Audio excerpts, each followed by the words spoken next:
Bonjour à toutes et à tous et merci de votre fidélité. Marie-Madeleine se tenait près du tombeau, au dehors, tout en pleurs.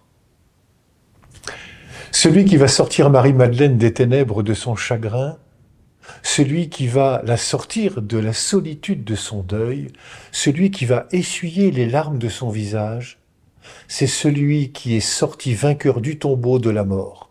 Sur lui, la mort n'a pas eu le dernier mot. Il est bien là, ce premier jour de la semaine, tandis qu'il fait encore sombre dans le cœur de Marie-Madeleine. Tellement préoccupée par la mort de son Maître et Seigneur Jésus, Marie-Madeleine ne prête pas attention aux deux anges plongés dans le tombeau. Elle reste inconsolable. Ce n'est que lorsque Jésus l'appelle par son nom qu'elle réagit et sort de sa tristesse en disant « Rabouni », c'est-à-dire maître. Marie-Madeleine fait à ce moment-là l'expérience de la foi, l'expérience de la rencontre avec son Seigneur. Elle peut désormais reconnaître celui qui l'appelle par son nom. Marie-Madeleine aimerait le garder avec elle, mais Jésus lui demande de ne pas le retenir.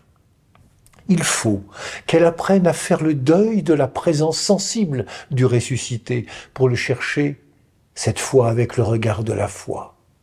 Jésus lui confie alors la mission d'annoncer la bonne nouvelle.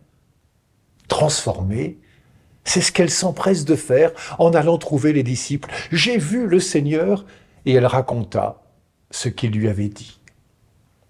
L'annonce de la résurrection de Jésus est en route grâce au témoignage de cette femme dont la foi a repris le dessus sur la tristesse.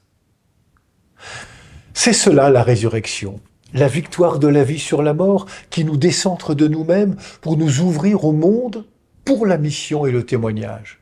Témoigner n'est pas de transmettre une doctrine, mais bien de partager une expérience. Celle de notre rencontre avec Jésus ressuscité, qui nous fait voir notre vie et celle du monde avec confiance et espérance. Bonne journée à toutes et à tous, prenez bien soin de vous et des autres.